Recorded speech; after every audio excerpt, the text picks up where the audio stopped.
If you had asked me a few weeks ago who was going to win between Jamal Hill and Yuri Prohaska, I probably would have looked at you straight in the eyes and said Jamal Hill. Now, a while back, I even made a breakdown explaining why I thought Hill had the edge. Honestly, at the time, it felt like a coin flip. But lately, after deep diving in both fighters' footage, I've had a change of heart. I hate to say it, but I'm leaning towards Yuri now. Now, don't get me wrong, this fight can still go either way. Both of these guys are great in some areas, but rough in some others. In fact, calling them flawed might be putting it nicely. But the more I thought about it, the more it got me thinking about the bigger picture. Like, what does this fight say about the 205 division as a whole? It's hard not to compare it to how things used to be. Now, don't get me wrong, Hill and Yuri are talented, but looking at them as champions made me wonder if the division has really moved forward or it's taken a step back. But with that being said, let's break this down. So I guess let's start with Yuri Prohaska. The guy has some of the worst defense I've ever seen at the elite level. He keeps his hands so low that I sometimes wonder if he's trying to signal his opponent to hit him. He relies heavily on his head movement and footwork instead of using his traditional guard, which is fine, until someone like Glover Teixeira or Alex Pereira start landing clean shots. Yuri also loves to pressure his opponents and trade blows, which makes for an exciting fight. But it's like he forgot that defense is part of the job. And then there's this tendency to overcommit.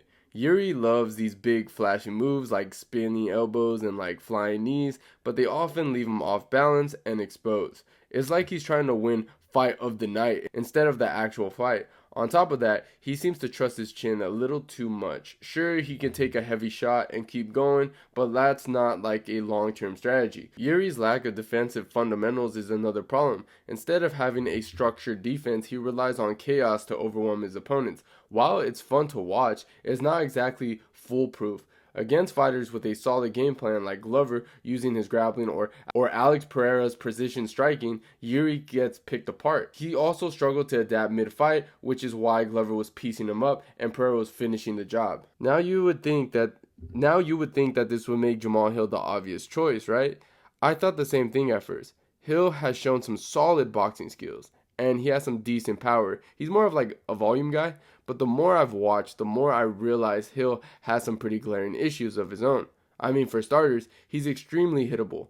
In his fight with Glover, even though he dominated most of the fight, he ate a lot of clean punches. He relies too much on his toughness and range instead of having solid defensive tools like head movement or a proper guard. Now, don't get me wrong, he'll slip a punch here and there, but for the most part, he relies on his height, his reach, and distance and control to avoid getting hit. He's more about staying at range and using his jab and straight punches to keep guys off of him, rather than consistently weaving or ducking shots. You could really see this in his fight with Thiago Santos. Santos was able to land some clean shots because Hill didn't move his head much and often stayed right in front of him. While Hill's toughness carried him through and eventually got the finish, those moments show how he relies more on his range than his actual head movement can leave him open to counters. Against someone like a sharp and aggressive, that could definitely be a problem. Another problem with Hill is how much he overextends. When he throws big punches, especially his straight right or looping hook, he often puts too much into them, leaving himself off balance. Against someone like Johnny Walker, that wasn't a big deal because Walker didn't know how to capitalize on it. But a disciplined counter striker like Magomed Ankalaev could punish him badly for it. Plus, overcommitting like that makes him an easy target for a takedown. Then there's Hill's footwork, or lack thereof. He tends to move in straight lines, either forward or backwards, which makes him predictable and easy to pressure. If someone can back him up against the cage, he'll struggle to escape laterally. He also doesn't reset his stance quickly after throwing combinations, leaving himself open to counters or takedowns, like I mentioned earlier. With that being said, Yuri Prohaska's biggest strength is his willpower. He's not done until he's literally face down and can't fight anymore. He's the type of guy who can lose the first round, like he did against Rakic, and then come back to completely dominate the next. You can't just outpoint Yuri. You have to finish him, or he'll finish you. Hill's good at fighting from a distance, but once things get chaotic and close, that's where Yuri shines. Now, don't get me wrong, a head kick might be a concern, but in a messy, unpredictable fight, Yuri's style gives him the edge in this fight. But in the same time, Glover Teixeira was able to hit Yuri Prohaska so often because of Yuri's wild and aggressive style, which often leaves him open defensively. Yuri is all about pressure and landing those big shots, but he tends to neglect his own defense in the process. His chin stays high and he doesn't use much head movement, making him a pretty easy target for someone like Glover, who had great timing and solid fundamentals. On top of that, Yuri loved engaging in chaotic close range exchange, which played right into Glover's strength as a compact, powerful striker. Glover stayed calm in the chaos and made Yuri pay for those openings time after time. Jamahal Hill could definitely capitalize on the same things that Glover did, but he brings his own tools to the table that makes him even more dangerous. Hill has great counterpunching, so if Yuri charges in recklessly like he usually does, Hill can sit back and crack him with clean straight shots. Hill's boxing is sharp and precise, and he knows how to use his reach to keep the fight at a distance. If he can control the range and avoid getting sucked into Yuri's wild brawls, he could pick him apart with a jab and combinations. However, Yuri Prochazka's knockout power is one of the most dangerous weapons in his arsenal, and it gives him a significant advantage over Jamahal Hill in this matchup.